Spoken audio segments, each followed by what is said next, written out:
তো সবাই কেমন আছেন?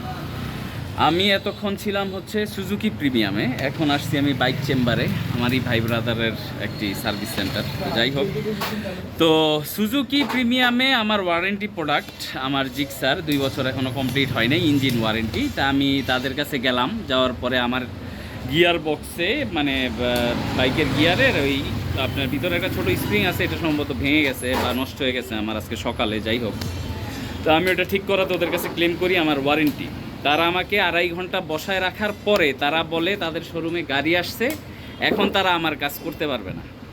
তো এইটা কোনো কথা? তাইলে 2.5 ঘন্টা সময় আমার কেন নষ্ট করলো তারা?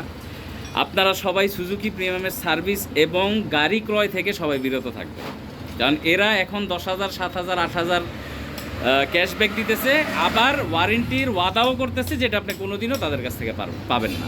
আমি প্রথমেও আমার ইউটিউব চ্যানেলের একটা ভিডিওতে আমি বলছিলাম যে আমি কোনো দিন আমার বাইক কেনার মানে আগে প্রিভিয়াসলি কেনা ইয়েতে আমি কোনো সময় এদের ওয়ারেন্টি ক্লেম করতে আমি যাই নাই, কারণ জানি এরা মনে হয় যে ওয়ারেন্টি ক্লেম করতে গেলে মনে হয় যে তারা আমাদের উপরে দয়া করতেছে।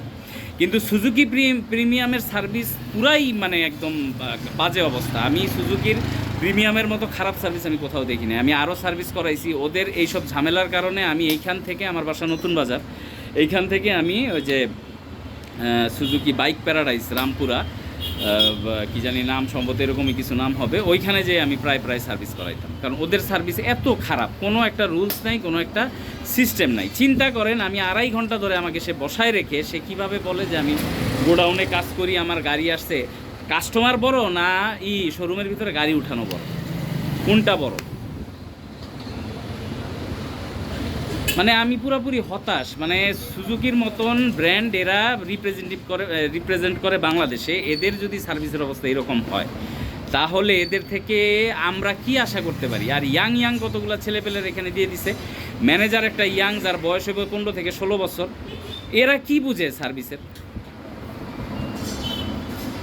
যাই হোক, সবার সাথে শেয়ার করা আমার দরকার ছিল, আমি শেয়ার করলাম। সবাই এদের কাছ থেকে সব কিছু মানে বাইক টাইক কিনা এবং সার্ভিস নেওয়া থেকে বিরত থাকেন।